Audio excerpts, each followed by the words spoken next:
Welcome to episode 154 of The Endless Stream. I'm Aidan, and this week I am joined by Brian. We are two artists, illustrators, filmmakers, and all-around shit talkers, and each week we take some of the endless stream of content brought to you through Netflix, Hulu, Disney+, Spotify, Amazon Prime, YouTube.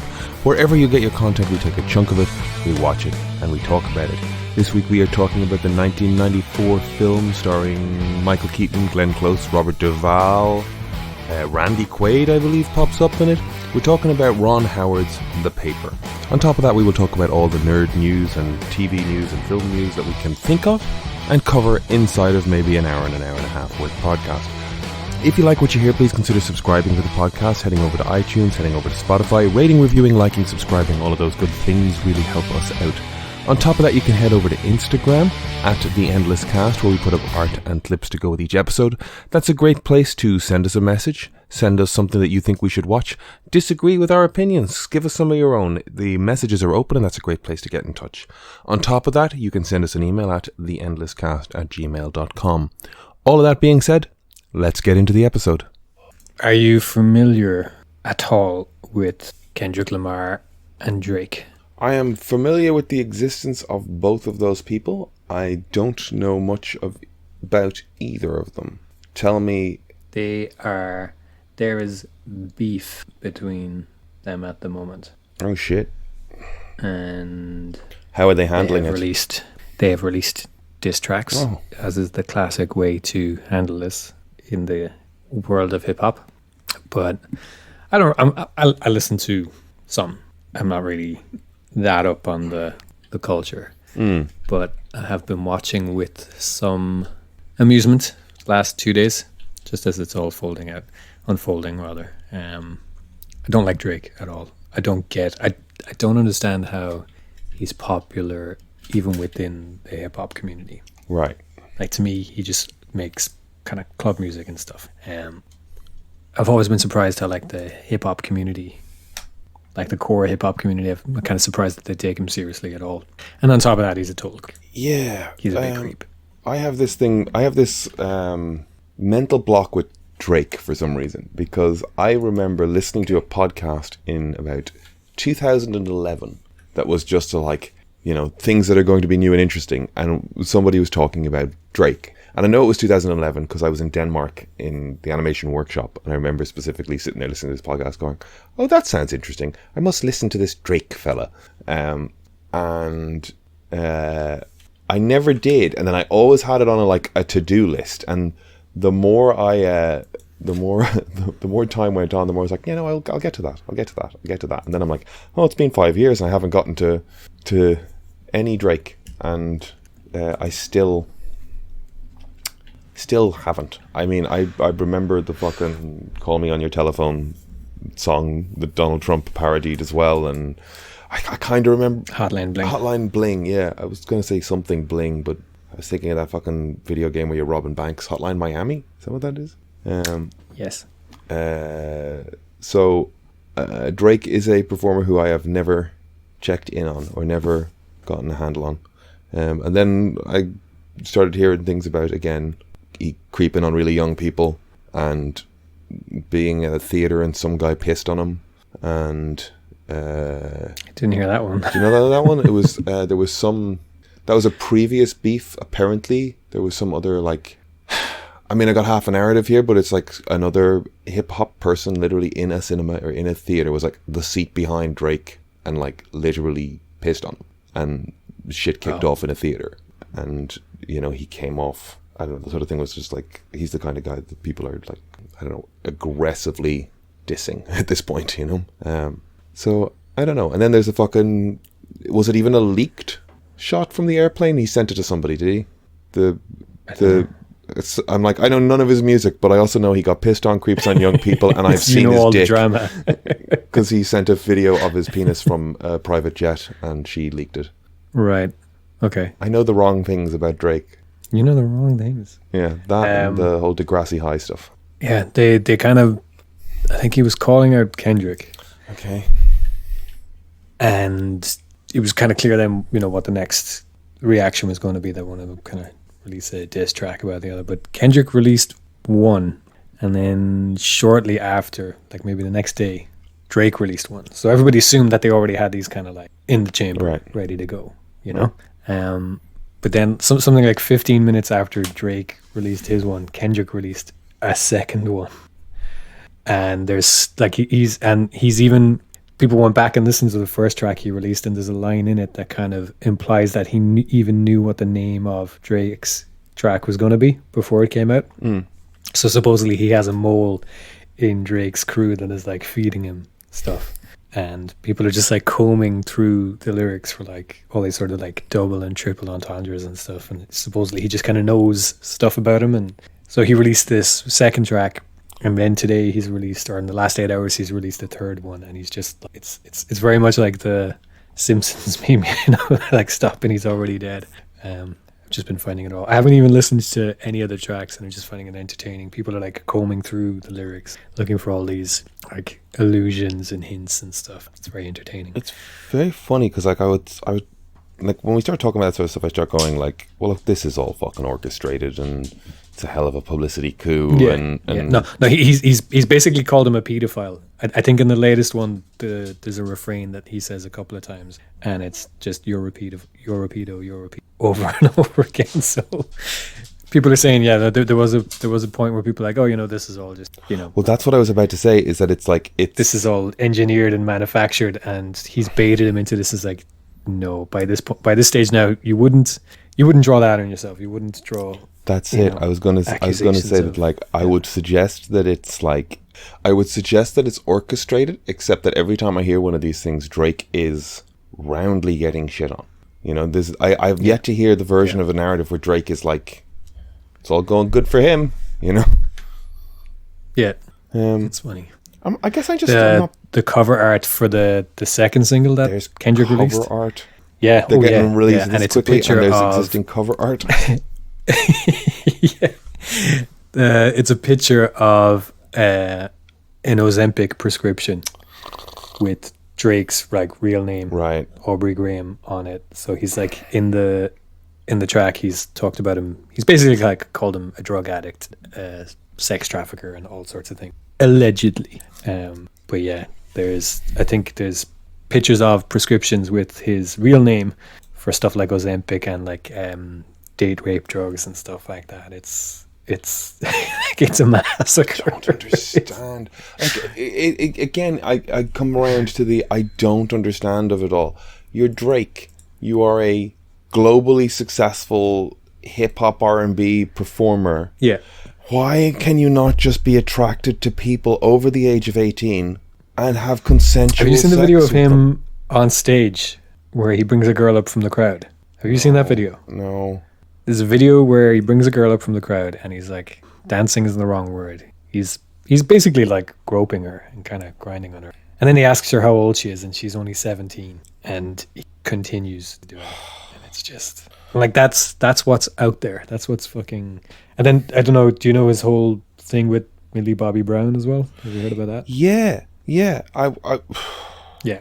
He's been texting her since she was like 14 or 15 or something, giving her advice on boys and all this kind of shit. It's like, that is literally grooming.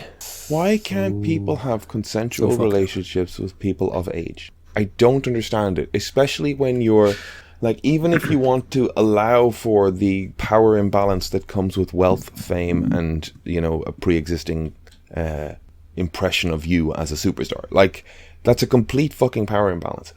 Why can't people just consensual people around your own age?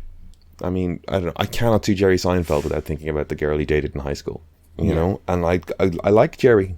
I want to like Jerry. I like the work of Jerry. I was raised on Jerry. He's a married man with children now, and he's a whatever the fuck. But I have this thing in my head where it's just like, why did you do that? It is really weird. Like, I can even understand. Even if it were legal at the time, you know, like... Yeah, I can even understand, like there's someone young and attractive, and they're interested in you. And I get how that would be flattering. But then, like, the age thing instantly is just... I don't see how it doesn't, like, flip something in your head where you're just like, nah. And then, on top of that, like, you know, there's bound to be people age-appropriate. Like, there are millions, literally millions of people your age that are attractive. Yeah. You know? And the thing is, the more famous and wealthy you are, the more of them you get exposed to. Like if you live in one small city and you're just a normal person with a normal, that pool is smaller. But as a celebrity with tons of money, you're going to be meeting so many people. That pool expands for you, and you've got no excuse. And like even as a celebrity, right? You could set your age rate. You could do the fucking Leo DiCaprio thing and go 25 is my point, and just date 25-year-olds. That's creepy. It's still fucking creepy, but it's not a 17-year-old or a 16-year-old or going out. Like it's still like the creepy thought is like it's the McConaughey thing. You can keep getting older, and there's still more 25-year-olds happening. But like it's fucking. I don't get it. Like I'm terrified that we're going to cut to 10 years from now, and somehow I'm getting cancelled. They play this clip, huh? What's so appealing about a 17-year-old? Like. As a grown adult, it's bizarre. So Drake is getting his fucking ass handed to him in lyrical form, apparently. Yeah. Do you remember the Stormzy Wiley stuff a few years back? No. That was fun. I like Stormzy, and basically another beef. There's about 4 tracks you can go and listen to, and they're pretty fun. Very like I was gonna say little like homemadey little rap videos gone up, but homemade in the sense of like they've got the right camera, they stick a couple of good lights and it's just one location and they're just spinning around him while he's delivering his fucking thing. But those were good fun. And again, Stormzy just mulched Wiley. I'm trying to think if there's anything else off of that.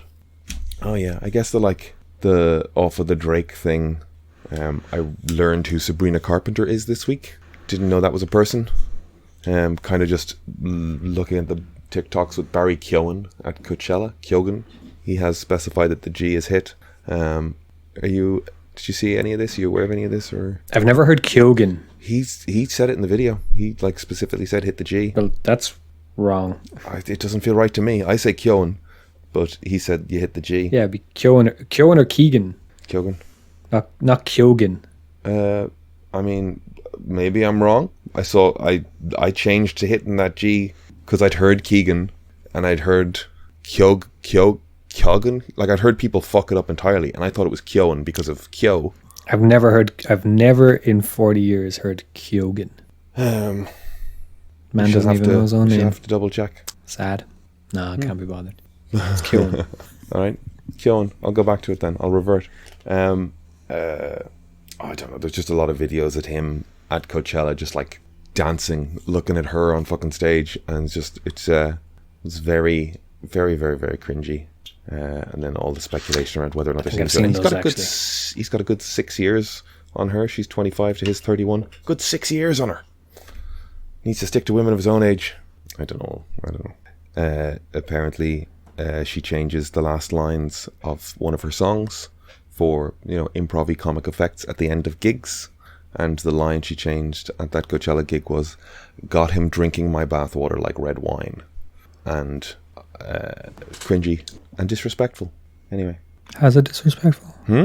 How's it disrespectful? I'd feel disrespected if you were, if whatever you've got going on with somebody in front of a crowd of X amount of thousand people, presenting a very, supplicant dominant scenario in a, it felt disrespectful to me. I'd feel disrespected. Is that just me? That's just you. Okay. Yeah. All right. Did you watch the trailer for Megalopolis? No. Any thoughts on Megalopolis? I'll maybe watch the trailer if it gets a distribution deal, but that film might never see the light of day, so why bother? You don't think that Coppola's opus won't see the light of day? Potentially, yeah. Interesting. Do we know anything about the narrative of it? Yeah. I don't. Tell me. I'm not going to discuss it. What? Why? I'm not going to discuss it. I don't know. I just saw a trailer where, what's his face steps out on the edge of a building and stops time. I'm like, is there a superpower? What's going on? Hey, look, this isn't your type of film. What does that mean? First of all, he's got superpowers. It's not. No, he doesn't. No, he stopped time and stopped falling off a building. No, I can only presume it's Francis Ford Coppola does Adam Sandler's Click. This film is not for you. You're a simple man. What? Not for you. Fucking ouch. What? What? Hey, I'm just speaking the truth here. What other films aren't for me? This is not an Aiden. So it's cerebral stuff, you know. You know it's true. Like what? Anything cerebral. If it's from past the 60s and it's like kind of thoughtful or cerebral, not for Aiden. Okay. You're only interested in drama if it's from like a certain period in history, and after that you've no interest. What? You know it's true. What period in history? Like Just like old classic kind of stuff. If it's not like a golden oldie, if it's a drama but it's not a golden oldie, you've no interest. None. Not for Aiden. You know this is true. I'm not arguing with you. I'm reacting to the idea that there is a categorization. There is a like you've got a fucking asterisk next. Like you're looking at me and you've got your RoboCop readout and you've got likes and dislikes showing up.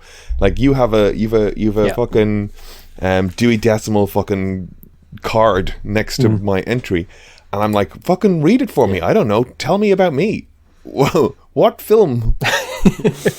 Name some cerebral films I won't like. Oh man, all of them. Fuck you. It's just not your thing. We could pick anything. You see, you've probably watched Metropolis because it's from, you know, a certain era in the past. Okay. But if Metropolis came out in the 70s or 80s and was directed by, I don't know, like a Wim Wenders or someone like that, you would not have watched it. You'd be like, pass, hard. Am I wrong? I think that I would want to try and maintain an air that I'm open to that sort of thing. So I would never say the phrase hard pass. Sure. I'd say, Absolutely. I must get to that. Sure. I must get to that. Yeah, I'll get to that, but you won't. You won't pretend to have seen it in public, because that's a tricky one. You won't do that anyway. Yeah. But you'll never actually go. What? Too slow and boring for you, unless there's like a classic, like I said, golden oldie personality or presence in it. You won't watch it. Wow. Fuck.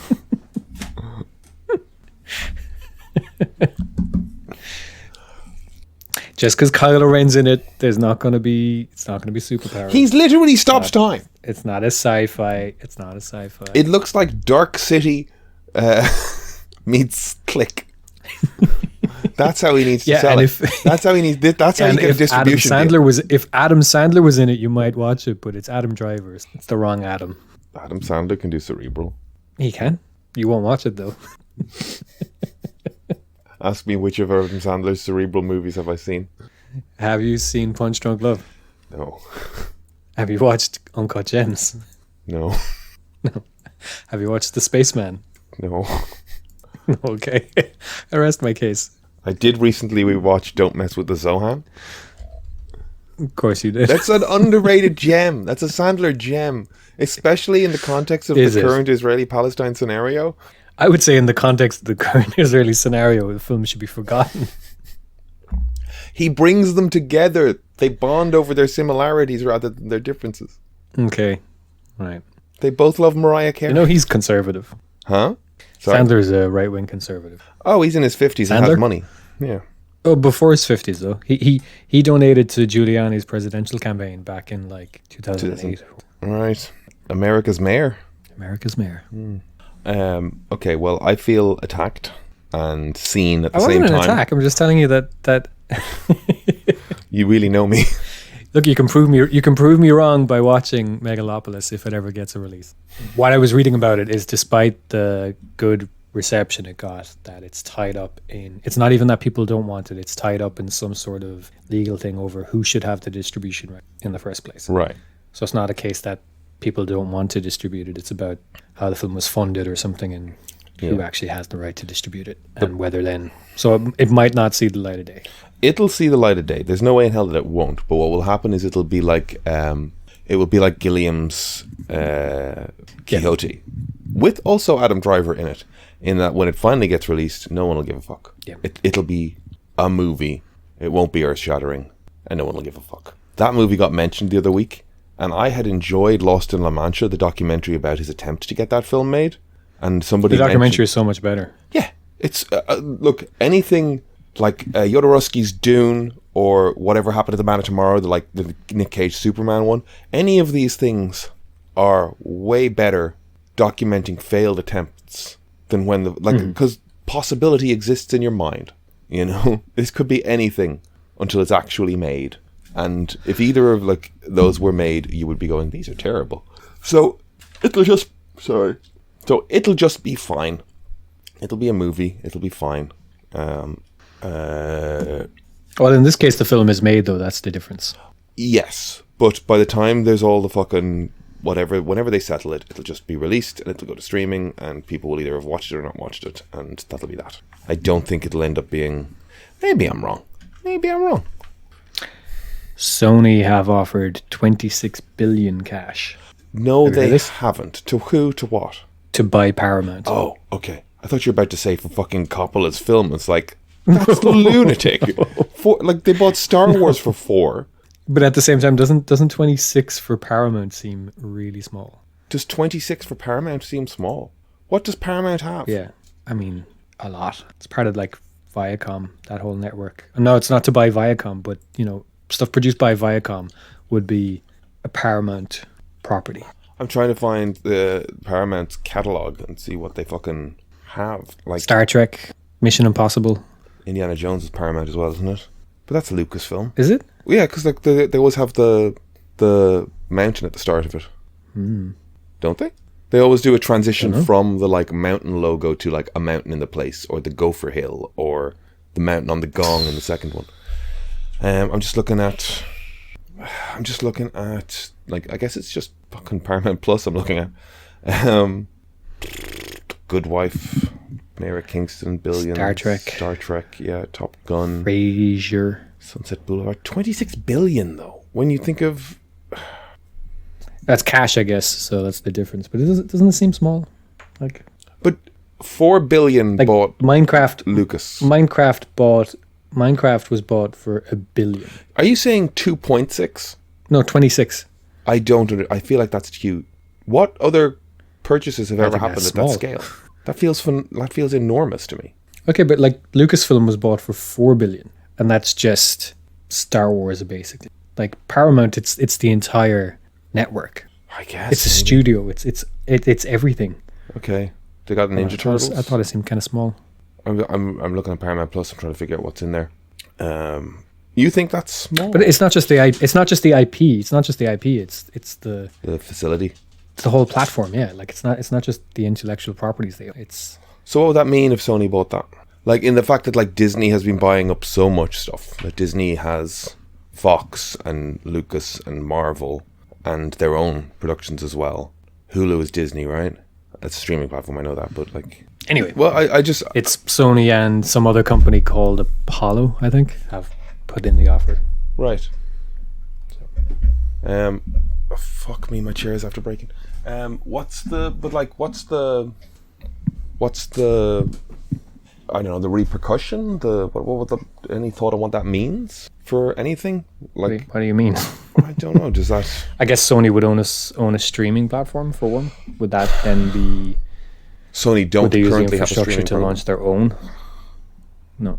And they're folding that. They'd probably fold that into PlayStation Network. Sony is one of the biggest media conglomerates out there, and they don't have a streaming platform. Right. So I guess that'd be number one. You'd be looking at them taking a place on stage there. Right.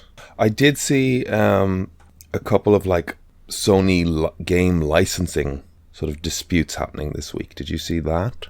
Someone was going through the terms and conditions, and they were looking at the fact that I don't know how long that's been there, but kind of the implication is that when you purchase a game, you do not own the game.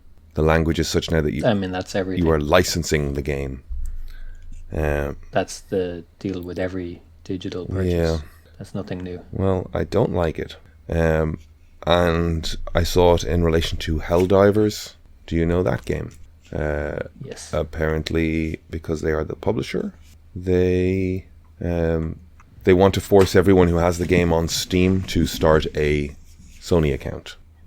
Yeah. A separate thing, and Steam players are like, what the fuck, I have a Steam account. Very stupid. I purchased it here. Yeah.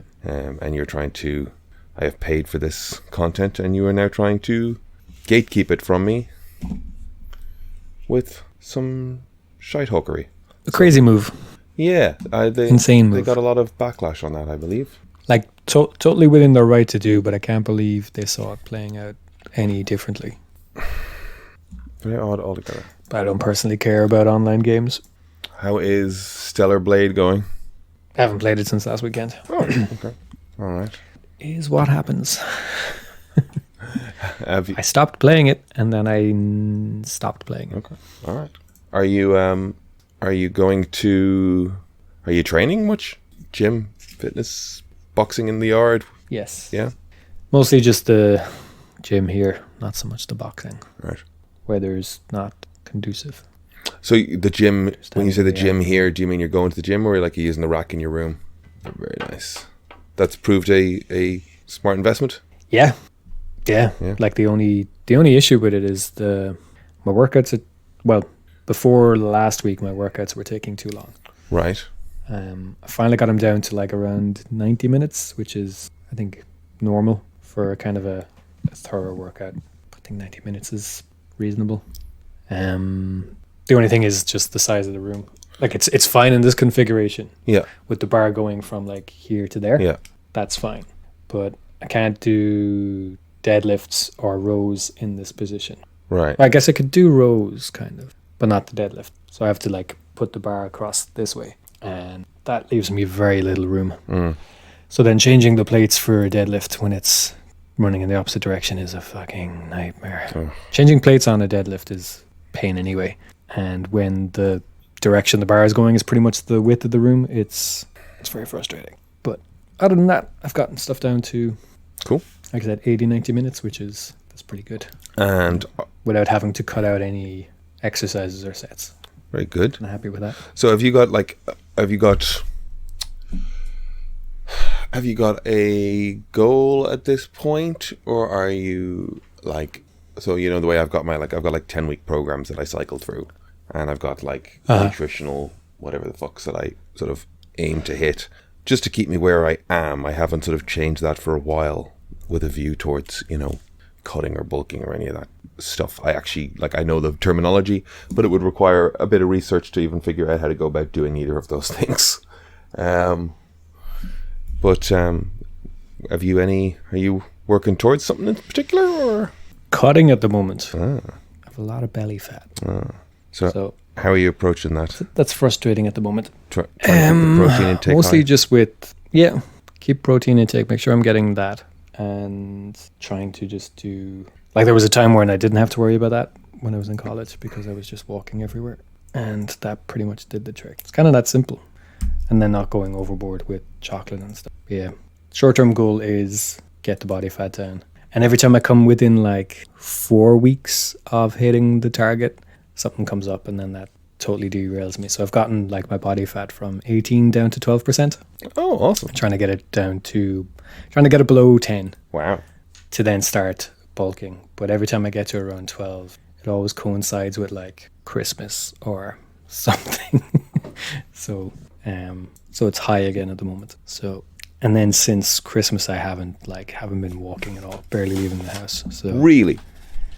Yeah. Mr. 10,000 steps in half a day. yeah. So it's only in the last week that I started, trying to hit my steps every day again. So you're trying to get the body fat down to below 10%. That's crazy. You're at 12? Below 10. And then I've gotten it previously down to 12. It's currently like 18. Right. So yeah. Usually that would involve losing about 7 kilos. And I've gotten it down to the point where I only had like maybe 2 kilos. Right. I'm like, this is good. And then that, like I said, that coincides with something. And then that throws me off, and then it takes a while to get back on track. Yeah. So I am currently at around 17 or 18, I would say. As soon as I get below 10, then the goal will shift. Putting on muscle. So how do I go about? So what's your step count per day? Pretty low. I don't have a counter. Okay. Okay. Just pick that up. Yeah. Doesn't have to be a fancy one, just $100, $190. That'll guarantee you kind of accurate one. Yeah, the main thing is your steps. You could start small. I would say you'd want to be hitting 10,000 a day, every day, which might sound like a lot at first, but it's really not. That's a 40-minute walk. Okay. Ideally, you can do more than 10. Oh. If you were up around 14, that'd be great. But again, start wherever you start.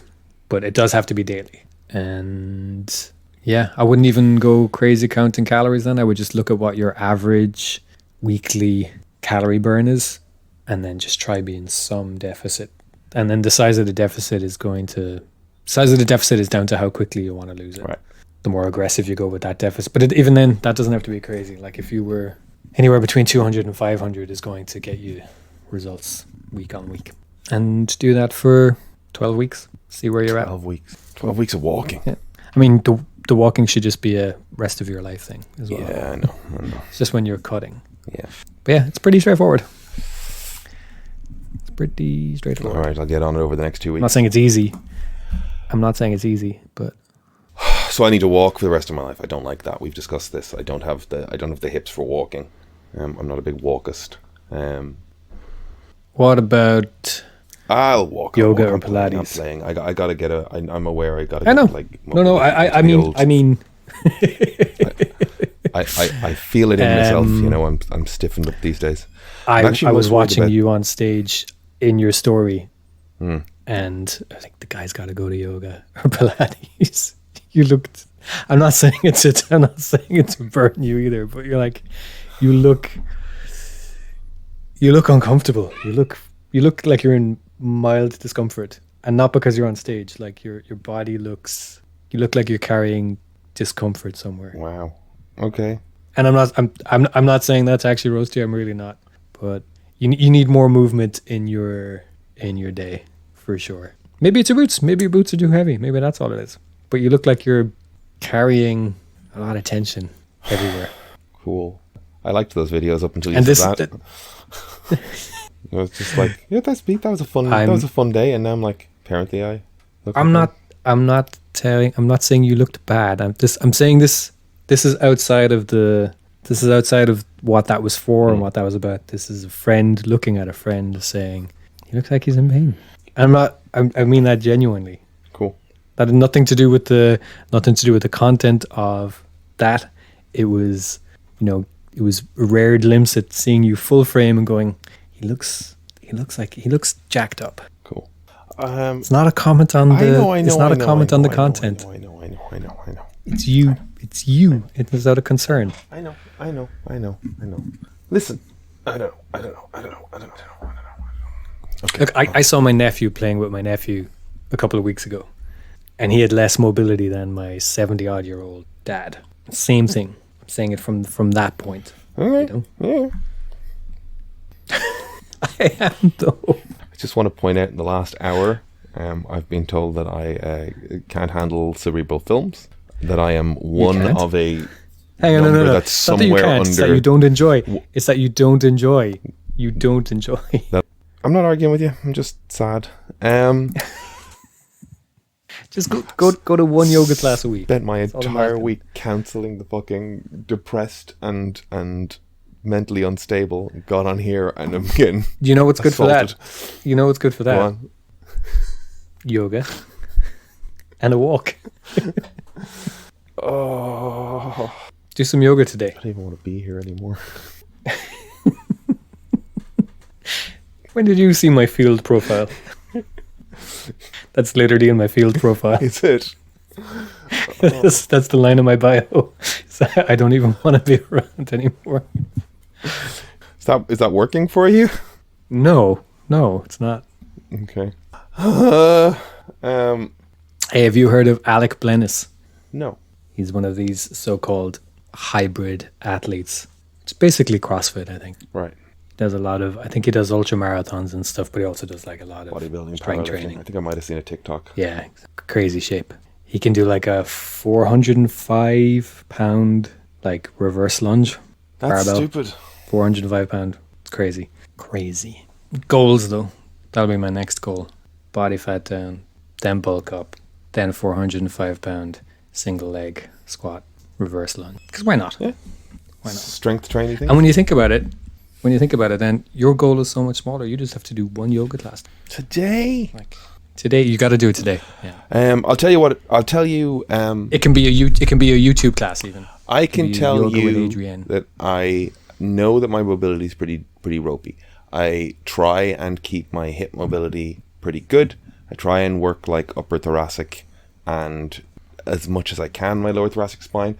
But I know like even doing something close to a downward dog, my back, like I've got two discs that are just fucked.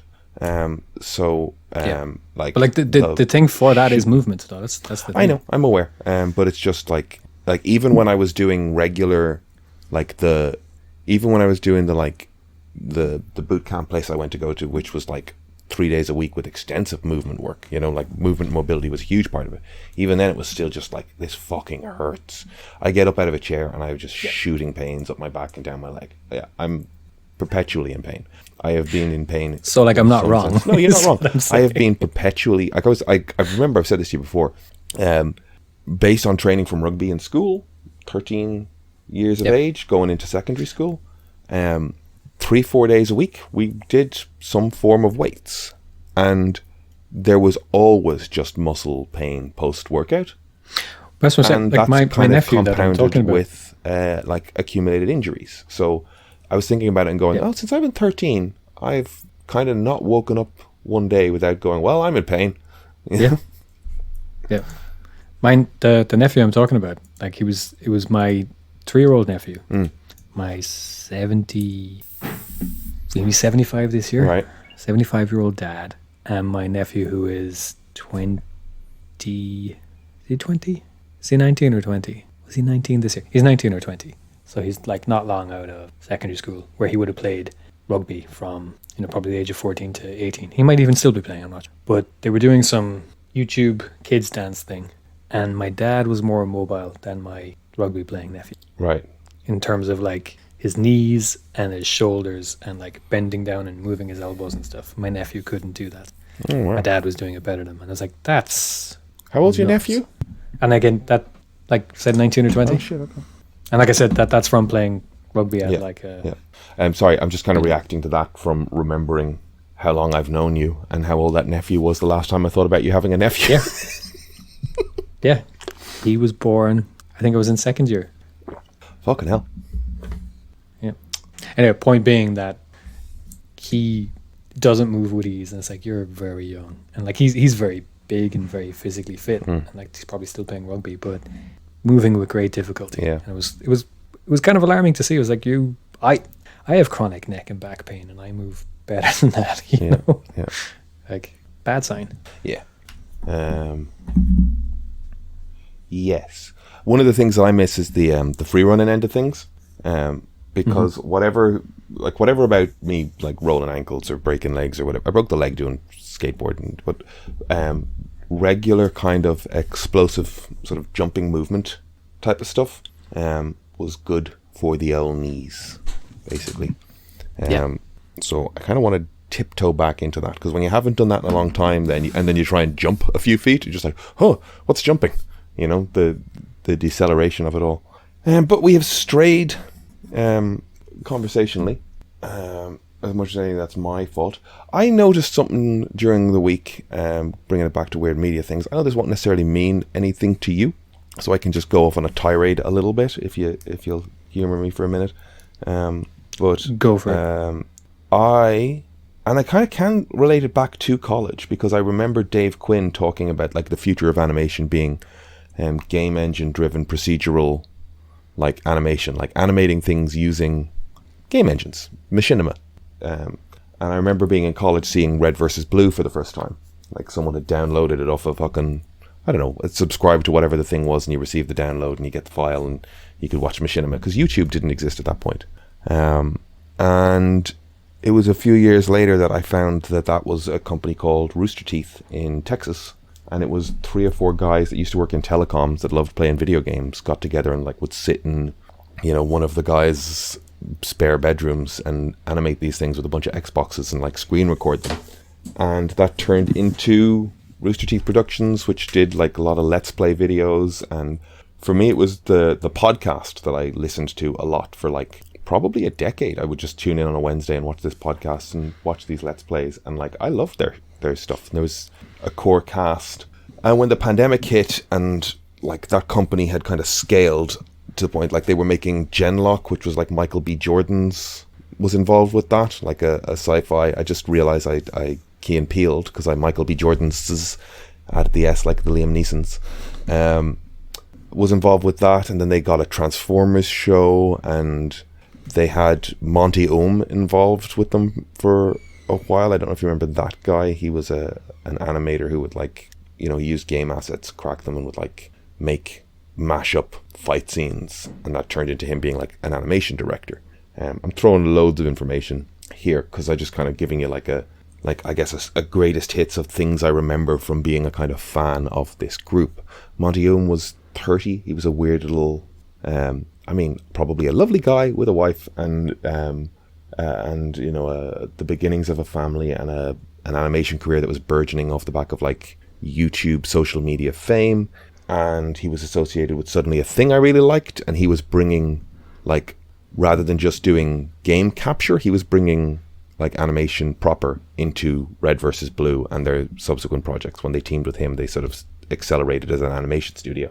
And like the Monty Oum thing is really a tangent. One day I tuned into the podcast and like they had gone for fucking dinner, I think, on a fucking Friday night as an office, and he had not been feeling well, and he went to the hospital and they gave him a shot of something and he was allergic to it, and he died inside of 8 hours, which was like, holy shit, it was a holy shit moment tuning into the podcast. So for some reason in the middle of last week, I got it in my head that I hadn't watched the podcast in 4 years. Like when the pandemic happened, like the company had been around long enough that the people who were on that podcast that I had started watching had kind of phased out or moved on to separate projects and things.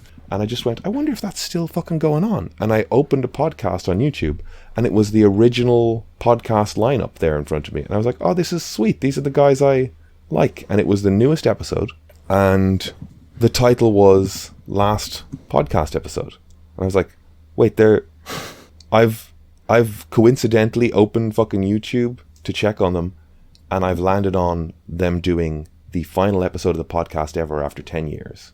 And it's because Warner Brothers acquired them in about 2017, and they were shuttering the business. They were given 2 months to close all operations. And I was like, holy fuck, that's so, not necessarily sad, but it's just like the end of a whole fucking thing for them and for an organization that I had watched for a long fucking time and had made a lot of stuff. Like they did Kickstarter for, is it Kickstarter? One of those fundraising programs. They did a Kickstarter for a feature film. They raised 1.5 million and they made a thing called Laser Team. And it was just kind of funny seeing this crew suddenly being actors in a reasonably, like, this was a feature film. I went out to Liffey Valley to watch it in the cinema. Like they would get like one cinema in each country and screen it. They didn't get like wide distribution, but like they did really, really fun fucking things. And I liked them a lot, and it's sad to see them go. The first line in Red vs. Blue in like 2003, 2002, 2004, I don't know, somewhere in there. The first line, and maybe the first title of the first episode is, "Why are we here?" And, like a Halo character goes, "Why are we here?" And somebody goes, "That's a good question. Philosophers theorize," and it goes off on a fucking riff. And he goes, no, I just mean, why are we here in this gulch? And like the episode starts from that. So it's kind of like this thing that they've kind of referred to as like the first line at the beginning of Rooster Teeth. And they put up a video subsequently on YouTube called Why We Were Here, which was a sort of 21-year retrospective kind of video. And I love a little symmetrical bookendy thing like that. I love that they got given the 2 months to close down operations and stuff and close things out. It's just kind of weird coincidence in the middle of the week that something I loved a lot just ended, and I got to sort of catch the fucking tail end of it. I will say, in the last sort of 5-6 years, as the original heads, once they got bought out by Warner's, the original heads were just sort of like, cool, okay, well, I've got all my money, I'm moving to Australia with my wife, and I'm moving to a separate company, or I'm moving here. And it became like next generation of like, it was very much an online community of gamer heads creating YouTube content. And they even started like, they had a big convention like PAX, they had RTX once, twice a year, like huge conventions for their fandom. And as that went on, it's like, oh yeah, this guy's married, but he's sending nudes to fans, and oh, this guy hangs around at the conventions way too long, and oh, this guy's really, really right wing actually. And like it was one or two of the guys that you would say were the core heads, but it was a lot of like secondary, like they created this environment where like they had YouTube shows that were just like, you know, prank shows, and like they became a comedy creating thing, and they just created this environment where you would look at stuff and go, I'm glad that seems to fly with the HR of this group, but like this is a large company at this point, and I see things happening where I'm just like, this is a lunatic place to work. And how are they handling, you know, HR and like language stuff? Like Mika Burton, LeVar Burton's daughter, worked there for a while, and a presenter called Fiona Nova, and both of them left under like you know, accusations of just being on the receiving end of a lot of racist and misogynist abuse from co-workers and from the online community. Now, online community, I don't know how much you can do. You can definitely very, very actively moderate, but like the world of the gaming community is famous for, you know, just abuse being hurled over fucking chat streams. But within a workplace, that is disconcerting. I do think that, like, I think of places like Cartoon Saloon like that as well, where it's just like, before I fucking slander Cartoon Saloon, but it's like, you see this image, Pixar, let's say Pixar, you see this image of like the real pleasant place to work, and we all create our workspaces and we get a budget to customize this, that and the other. It's like, that's great if you're one of the first 10 people there in the mid-90s. But by the time there's 500 people in HR, you're a drone in the office. And at that point, you need shit to be like running right. Yeah. It needs to be tight. It needs to be professional. Yeah. So look, that's my rant. I loved Rooster Teeth. It's a shame that it's dead. It's a shame that it had these scandals along the way. I'm glad to have caught the ass end of it. One of the guys who was on that podcast and he had loved, as far as I know, he had loved Red versus Blue and kind of got involved in the community and ended up going to America to like tour the place, and he did a little internship there. And then he had to go home to the UK. And while he was there, he started a YouTube channel by way of like, I don't know, just developing skills, but also trying to build a skill set that would allow him to apply for a green card to go back to Austin. And that's Gavin Free of the Slow Mo Guys. So the Slow Mo Guys channel exists, as far as I know, as a, you know, it was a mechanism for him to get a green card and go back to work at Rooster Teeth. And I have enjoyed Slow Mo Guys for years. I don't know if you've ever watched Slow Mo Guys videos. I'm sure I've you've checked seen them out a few times. Like there was one podcast on where people were talking about having, you know, if they ever had a fortune, and they went, yeah, I wonder what it's like to be a millionaire, Gavin. And they just sort of look at him, and he just sort of quietly looks down because that fucking YouTube channel made him a fucking fortune. Anyway, that's my rant about Rooster Teeth. I enjoyed it a lot.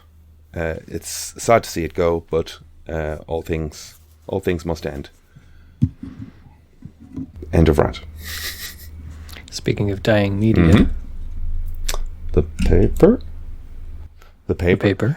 Yes. Okay. So let's talk about the film that we said we were going to watch this week for the podcast, which was the 1994 movie The Paper, directed by Ron Howard, with music by Randy Newman, starring Michael Keaton, Marissa Tomei, Robert Duvall, Glenn Close, Jason Alexander pops up. Who else have we got in there? Randy Quaid. Randy Quaid. Randy Quaided. Am I missing anybody? I mean, there's loads of other people, but I just... Those are the faces, Gray? But those are the... he died? Did he shoot himself? I feel like Spalding Gray shot himself. Let me just check that.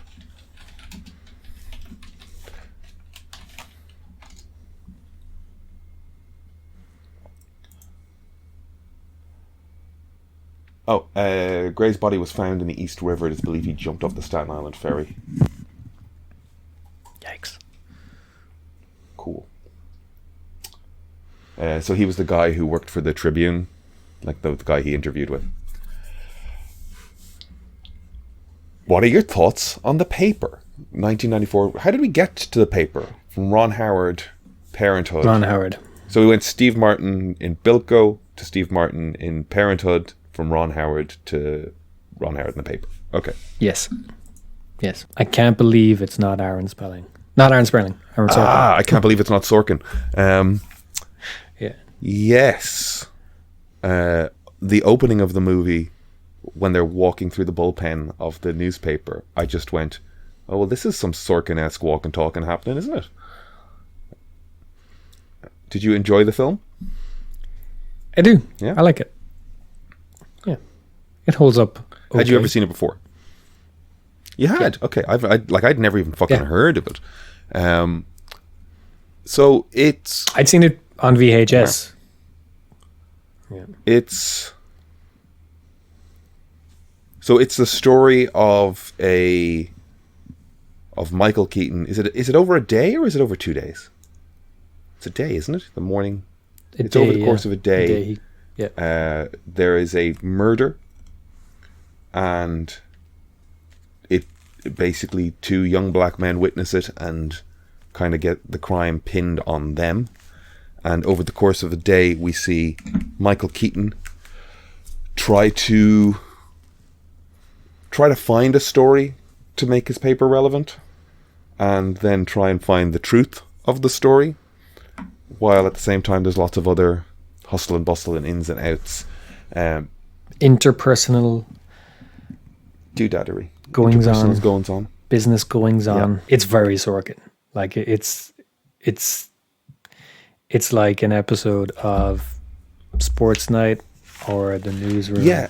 Or Studio 60 or The West Wing. It's very Sorkin. Yes, it's kind of, even if you turned, like, I never got, like, I watched Sports Night last year talking to you, and eventually I got to a point where I was able to enjoy episodes of it, but I just found it to be too fucking silly, the shit they found to be important. I found the budget and the production values to be too sitcom for the more saccharine, like, forced moments of weight that they tried to get out of it. But this does a better job at being silly in places and having the sort of weightier newsroom sort of vibe to it.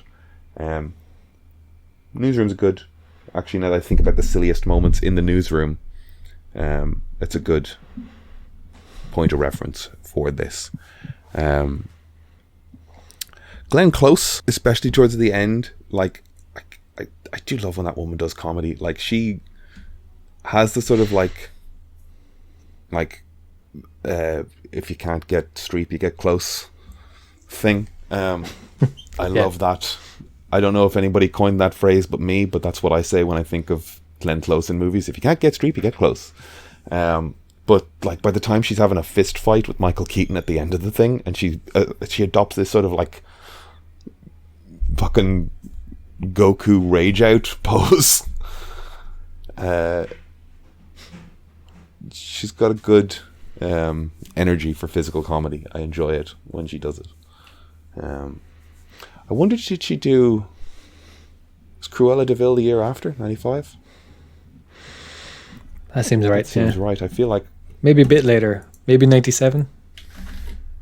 Because that was a bit more... It was... Yeah, I think it was maybe a little later. 96. 96? Yeah.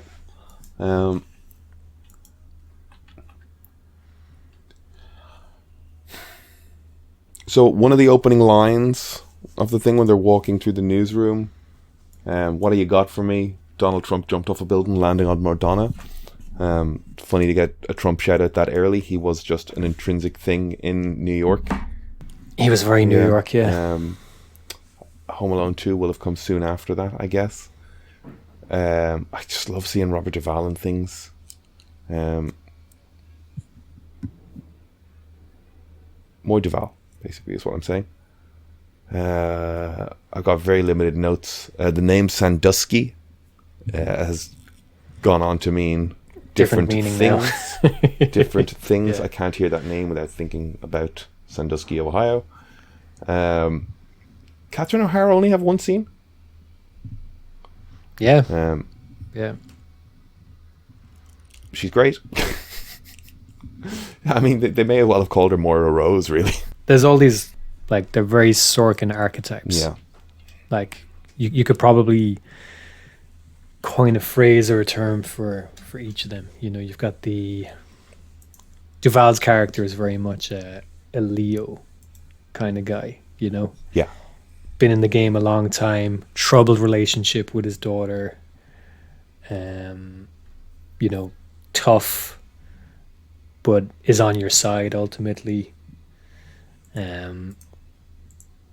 Close is kind of she wouldn't be kind of patriarchal. She's kind of the woman who got where she is by being one of the guys and has to sacrifice a lot of her own personal life to kind of play at the level that she plays at and still doesn't get taken serious. Like this is all, it's like a tarot deck, you know. You could pull a card out and have a name for each of them. Keaton's character is very much the Bradley Whitford kind of guy, you know, full of energy, ambitious to a fault, you know. You've got the photographer, the plucky photographer is the female intern, you know. It's just there's so many. Yeah, she's kind of Donna, trying to get something. You know, they're like, I left my underwear at the party. The thing. That's interesting. Like, to what degree was Sorkin around? A Few Good Men would have been before that. That would have been around 92, wouldn't it? Ooh, that's interesting. I definitely put that more mid-90s. I would have thought that was 92. Wow, A Few Good Men, 92. Yeah, you're spot on. I could. Is it 92, is it? Okay, so Sorkin's around. That play is on. Yeah. That play was on before it was a film. It was a play, right? Yeah. Okay, yeah. Yep. And when was West Wing 94? And you got The American President as well. Yeah, okay, that was I think that was 95, so West Wing would have been maybe 97 then. So West Wing is... The date I'm seeing here is 99. No, that can't be right. No, that's not right. Why is it listed as 99? The internet is fucking weird. Yeah, it says 1999 to 2006. No way. Was it that late? That can't be right.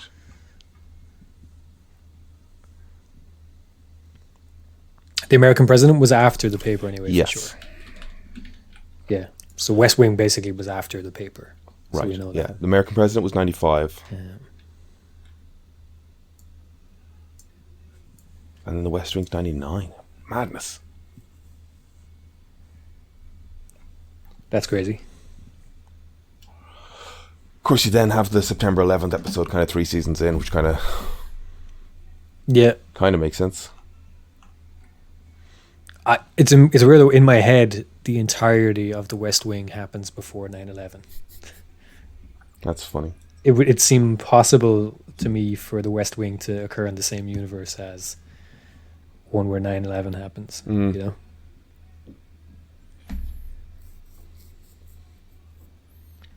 So Ron Howard's coming off of Far and Away as he makes this, which, I mean, was Far and Away a hit? I think it was. Was it just kind of derided in Ireland? I think possibly. Like, we're just the one country that's I think critically it wasn't. I don't think it got a lot of critical praise, but I think it was a moderate box office hit despite that. Yeah. I think that's my kind of memory of. And even then, I would have been 8 or 9. So it's not like I had a greatest understanding of. I guess I had some understanding though, despite that. But I'm trying to look at movie reviews, like, of the era and get a sense of it. Like, the Roger Ebert has Far and Away as a 2-star review, whereas the paper is a 3.5 star. So I mean, there you go. I don't know what that tells us, if anything, but he follows it up with Apollo 13, which was fucking huge. So that's it's a decent little run. I mean, I feel like the paper just gets completely lost in there, though. I remember the paper getting a decent bit of attention. Right. On Rotten Tomatoes, the film has an approval rating of 50% based on reviews from 36 critics. The site's critics' consensus reads, handsome and simplistic, far and away has the beauty of an American epic without the breadth. On Metacritic, it has a weighted average of 49 out of 100 based on 19 reviews, indicating mixed or average reviews. Audience surveyed by CinemaScore gave the film a grade A on a scale of A to F. Ebert praised the film's cinematography while criticizing its script. Todd McCarthy of Variety called it handsomely mounted and amiably performed, but leisurely and without dramatic urgency. Far and away is the director's attempt to step into cinematic shoes of John Ford and David Lean, and certainly he stepped into something with a sprawling old-fashioned melodrama. Writer Tony Parsons called it a stinker of a picture, which was far and away the worst film I have ever seen. The film was nominated for a Golden Raspberry Award for Worst Original Song for the Book of Days. Who's that by? Who's Book of Days by? Any ideas? Book of Days. Is it Sinead O'Connor? Who do they get for Book of Enya? They got Enya. Wow. Doubt Enya gives a shit. So not taking any of your negative reviews. She's one of the most successful artists of all time. Yeah. Not just female, just like one of the most. Which is insane. Good on her. Well, I think, what is it, Lord of the Rings did a huge job on that. Oh, she was huge before that, though. Orinoco Flow.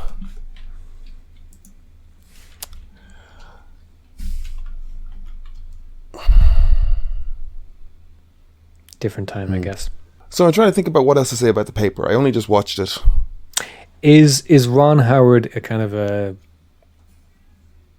copyist, stylistically? Does he look at A Few Good Men and go, let's do one of those? I can do one of those. Yeah. Because he doesn't have a very signature style. He's very, very competent. Very, like, there's a lot of technical shots in this as well, you know? Well, there's a, if you remember the scene towards the end where she's giving birth and the presses are running, the editing is very there's a lot of match cuts happening with the movement, so like following the paper down through the barrels, and then the camera cuts to the pregnancy and comes back around and up to Marissa Tomei's head, and then comes back out as the paper comes towards us, and then a trolley comes towards. So there's, like, I was thinking about how you go about that without storyboarding that and planning that in advance, right? So that's very sort of neatly done. It's one of the weakest parts of the film as well, is like forcing that drama with her pregnancy at the end. Yeah, though having the sort of Seinfeldian stories meeting. Yeah, I understand. And bringing Jason Alexander in to do that is kind of funny. Is the way the stories meet in the hospital. And again, Seinfeld was going from 90? Oh yeah, Seinfeld would have been running in the 80s, I think. So Alexander was a big star at that point. Big TV star. So that's a big cameo. It is kind of a cameo, isn't it? He just sort of pops up in the last... Yeah, it is, yeah. 10 minutes. I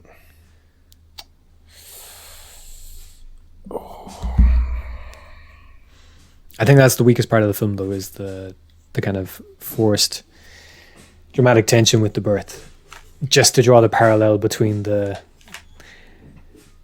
day cycle of the news and the birth. It was just he could have. It's beyond on the nose. Yeah, like they kind of. I feel like they had to show that he could be there for her when it mattered, but he also then wasn't. Do you know what I mean? Like he wasn't there when he needed her to be there. When she needed him to be there. He got there after the fact and hung around. Did he learn his lesson? Is that what we're saying? I mean, the parallel of like the opening shot of the clock coming out to seeing him asleep on the bed with her, and then ending with him asleep on the bed with her and going into the clock was nice. But I would have. It would have been nice if. It would have been nice if there was some sort of resolution that implied that because he, didn't take the offer for the better job, that he'd let her get back to her career. Because he was technically fired from the paper he's working at. Punching Glenn Close in the head. Yeah. So he's kind of like, it would have been nice if there had been some implication that, hey, you know what? I'll mind the baby. I'll stay home. You get back to your And career. that's when Mr. Mom happens. Because the film does raise that point. It's like Catherine O'Hara's character is like saying, why should he get to continue his career and your life stops? But the film then doesn't really deliver on that. It would have been nice and kind of progressive. Yeah, and there is that moment which is like, all of it kind of goes away when you see your kid for the first time, and it's so wonderful and this, that, and the other. But she still gets to go, but he gets that without having any of the sacrifice. Yeah, especially then, like you see Duval, who is alienated from his daughter because he's been dedicated to the newspaper for all of her life, and he then misses out on his grandchild because of that. So it all seems like it's building towards Keaton kind of taking a step back because he has missed so much, and then it doesn't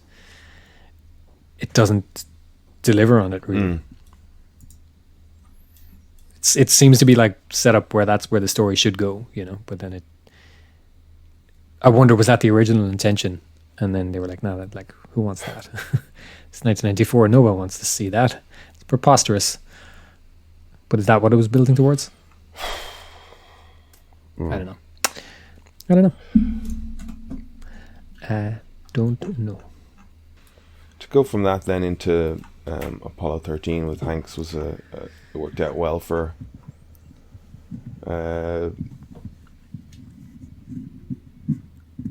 Howard. I feel like Apollo 13's success is entirely down to the Houston We Have a Problem line. It's funny, isn't it? That was just so good for marketing, and it was everywhere. Houston, we have a problem.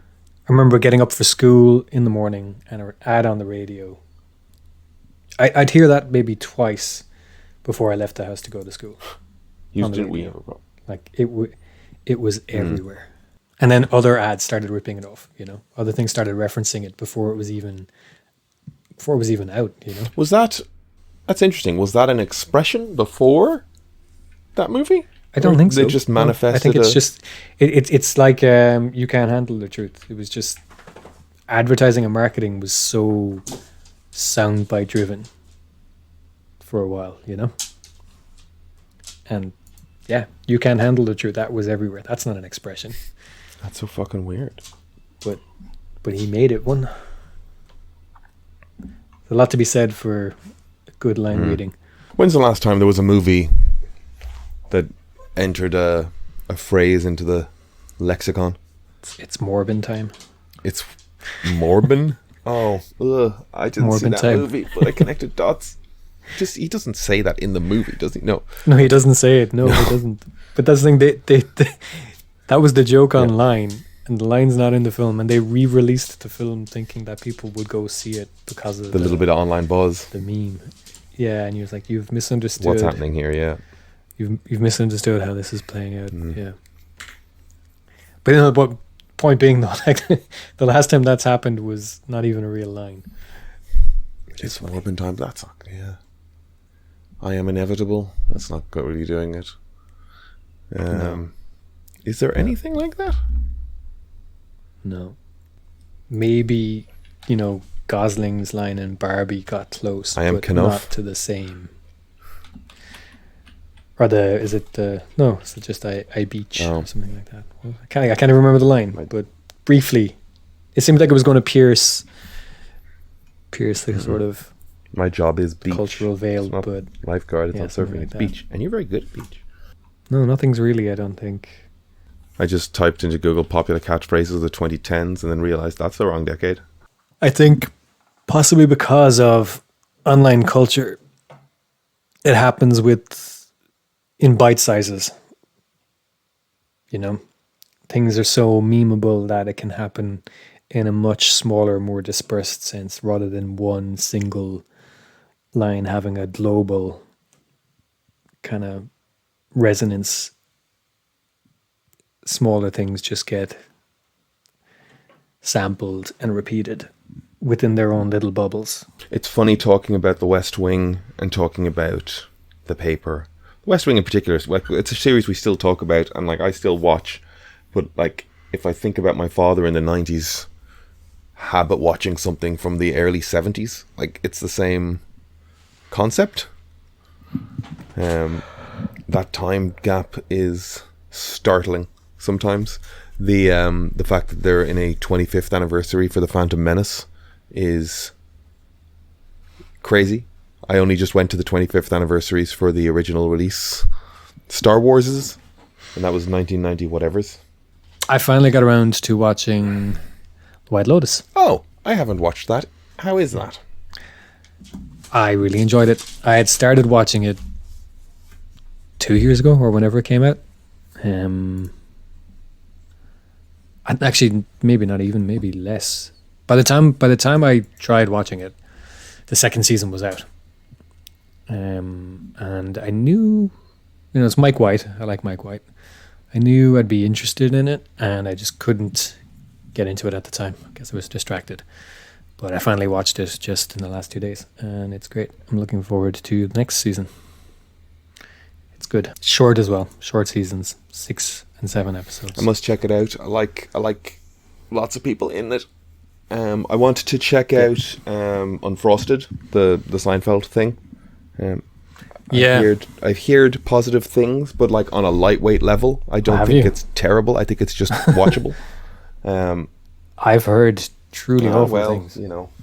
You don't like, Oh no, but you don't like accessible things like I. I've heard universally bad things about it. Okay.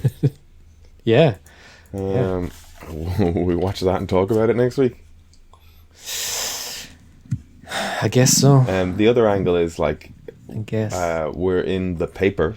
Is there a Michael Keaton movie you haven't seen? We're still connecting the dots, or one you would revisit? Let me see what Michael Keaton's got in the old IMDb. I don't think so. I think I've seen all of them. Mulaney's doing a live show. Live? Yeah, he's done one episode already, and the next one is on Tuesday morning at 3 a.m. because it's live from LA. And have you seen? I've seen him sort of talk about it. It's everybody's in LA, but is it live / I can watch it after the fact, or do I have to be? You can watch it after the fact, but it's live, and they'll be taking phone calls from people live, so you could phone in and potentially talk to John and whoever is on the couch at the time. Weird. Have you seen Night Shift or Johnny Dangerously? I don't think I want to. Let's just watch Seinfeld. Okay. We don't need to watch a bad film just for the sake of... I'm not suggesting it's a bad Kevin film. Baconing this thing, I'm not suggesting it's a bad film. I know, but I am. Night Shift is a well-regarded classic. Which one is Night Shift is about a mild-mannered morgue attendant who is assigned to the night shift, and he and his new co-worker, along with his prostitute neighbour, run a brothel out of the morgue. And this is a well-regarded with film. Henry Winkler, Michael Keaton, Shelley Long. Henry Winkler's going to be in Dublin. I saw that. What's he doing? He's doing a talk, an evening with Henry. Do you want to go? No.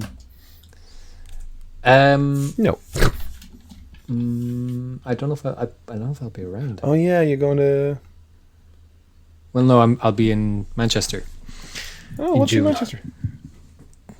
Tool.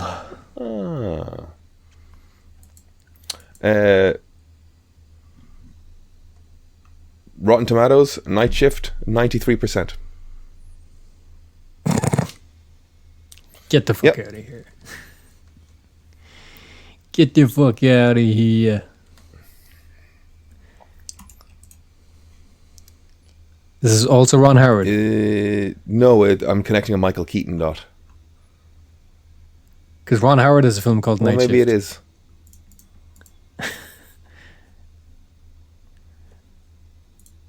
Yeah, Ron Howard. Okay, well, I'm correcting. I'm collecting. I am connecting the Michael Keaton of it all. Do you want to check it out? Sure. Hooray! Sure. I'm seeing movies I haven't seen seen.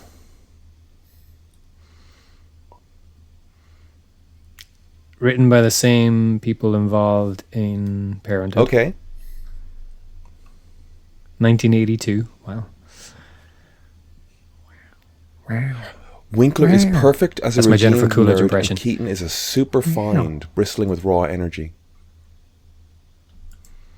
Wow. That's Jennifer Coolidge, not Owen Wilson. It's a subtle difference, but it's there. Wow. Oh my God. What is this? These gays are trying to kill me. Yeah, I know the end of that story. What a silly thing. All right, there we go. The Paper, overall positive, if a slightly lost Ron Howard film. Ron Howard in recent years has gotten sort of bogged down by Angels and Demons and Inferno, and we must remember that this is the man that gave us Willow and Apollo 13. He's the man who gave us narrator voice. This is true. He didn't. It's my favorite thing he's done. Is narrator guy. Yeah, by far. And producing. You know, he produced the show as well. Which for 2 seasons is like hands down the funniest thing ever. And then it just wanders.